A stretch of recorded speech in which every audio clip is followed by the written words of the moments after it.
fotoana famaritana ny vinanasa ny fiandohan'ny taona vaovao tahaka izao andrareo avy eo anivon'ny ministeran'ny tontolo iainana sy ny ala manokana anisan'ny asa tanterahana ary asa miandran'ny ministera amin'ity taona ity ny fampitomboana ny faritra arovana eto Madagasikara. Toy izao ny akom-baovao mahakasika an'izay eto amin'ny Volaravo Sirako Torsan. Anitatra ny faritra arovana ary amany olana mikasika ny andramena sy ny faripahan'ny ala no anisan'ny asa tanterahan'ny ministeran'ny tontolo iainana sy ny ala amin'ny taona 2024 ity araky ny nambaran'ny ministra Antelme Ramparana. No mariany fanivina apetraky ny ministera izay dia mifanindran-dalana amin'ny fanambaran'ny filoham-pirenena Hery Rajaonarimampianina nandritry ny kongresy fahaenina mikasika ny valanjavaboary no tanterahana tany Sydney, Australia. Anisan'ny vina ao anatin'izany ny ampitomboana 3 aveny ny valanjavaboary an-dranomasina eto Madagasikara hatramin'ny taona 2020.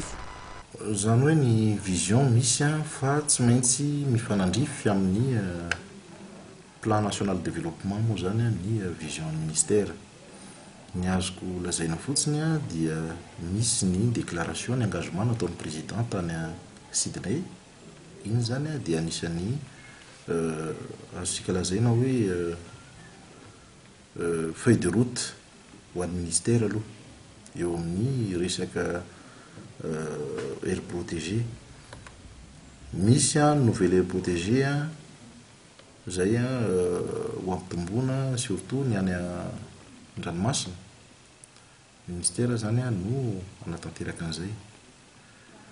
Miantso an'ireo mpamatsy vola mba hiverina satria efa miverina zany zao ny fifampitokisana eo amin'ny fanjakana malagasy sy ireo mpiara-miombona antoka isan-karazany.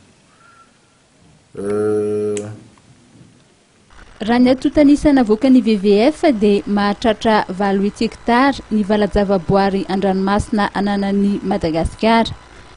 Ny fiarovana ny fari-dranomasina izay ahafana miaro ny arenan-dranomasina indrindra ny zava-manan'aina an-dranomasina tsy fahita afa-tsy eto Madagasikara ary mitarika firoborobon'ny fizahatany manaja ny tontolo iainana. Manaraka izay, ezaka ho totosain'ny ministera amin'ny taona 2024 ity ny famahana ny olana mikasika ny faripahan'ny ala eto Madagasikara ao anatin'izany ny andramena.